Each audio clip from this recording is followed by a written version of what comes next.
महारथी कर्ण के श्राप की कहानी। कर्ण द्वापर युग के महान योद्धाओं में से एक थे, लेकिन उनको मिला श्राप उनकी मौत का कारण बन गया। कर्ण को उनके जीवन काल में दो श्राप मिले थे। उन्हें पहला श्राप उनके गुरु भगवान परशुराम ने दिया था, जबकि दूसरा श्राप एक ब्राह्मण ने दिया था। कर्ण को बचपन से ही धनुर्धर बनने की चाहत थी, लेकिन सूतपुत्र होने के कारण कोई उन्हें शिक्षा नहीं देता था। जब वह धनुर्विद्या सीखने के लिए गुरु द्रोणाचार्य के पास जाते हैं तो वह भी कर्ण के सूतपुत्र होने के कारण उसे धनुर्विद्या देने से मना कर देते हैं। इससे कर्ण निराश होकर भगवान परशुराम के पास पहुंच जाते हैं, लेकिन भगवान परशुराम भी सिर्फ ब्राह्मणों को ही विद्या देते थे। अब कर्ण किसी भी तरह से धनुर्विद्या सीखना चाहता था, तो वह भगवान परशुराम से झूठ बोलता है कि वह ब्राह्मण है। भगवान परशुराम भी कर्ण को ब्राह्मण समझकर उसे शिक्षा देने लगते हैं। जब कर्ण की शिक्षा खत्म होने वाली होती है, तब एक दिन उनके गुरु भगवान परशुराम दोपहर के समय कर्ण की जंघा पर सिर रखकर आराम कर रहे होते हैं। थोड़े समय बाद वहाँ एक बिच्छू आता है जो कर्ण के जंघा पर काट लेता है। अब कर्ण सोचता है कि अगर वह हिला तो बिच्छू को हटाने की कोशिश की तो गुरु परशुराम की नींद टूट जाएगी, इसलिए वह बिच्छू को हटाने की बजाय उसे डंक मारने देता है। कर्ण काफ़ी समय तक बिच्छू के डंक से होने वाले दर्द को सहता रहता है। फिर जब कुछ समय बाद गुरु परशुराम के नींद से उठते हैं तो वह देखते हैं कि कर्ण की जांघ से खून बह रहा है।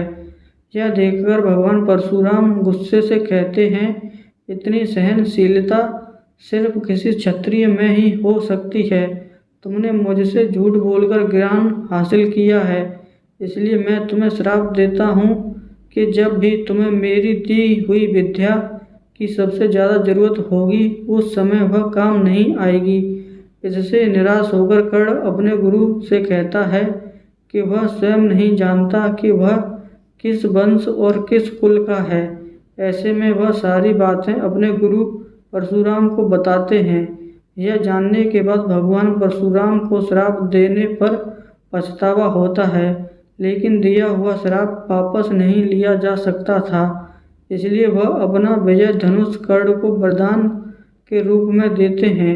इसके बाद कर्ण भगवान परशुराम के आश्रम से विदा लेते हैं। इस घटना के कुछ वर्षों बाद एक दिन कर्ण जंगल में किसी अत्याचारी राक्षस का पीछा कर रहे होते हैं।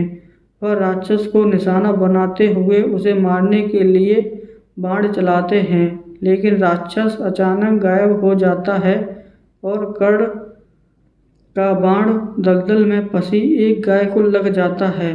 बाण लगने से गाय की वहीं मौत हो जाती है। उस गाय का स्वामी एक ब्राह्मण होता है, जो गाय की दुर्दशा देखकर कर्ण को वहीं पर श्राप देता है। श्राप में ब्राह्मण कहता है कि जिस तरह तुमने एक असहाय गाय को मारा है, ठीक उसी तरह एक दिन तुम्हारी भी मृत्यु होगी। आगे चलकर इन दोनों श्राप का प्रभाव महाभारत के युद्ध में नजर आया। युद्ध के दौरान कर्ण के रथ का पहिया दलदल में फंस जाता है। जब कर्ण उसे निकालने के लिए रथ से उतरता है, तभी अर्जुन बाण चला देता है, जिससे कर्ण के मृत्यु हो जाती है।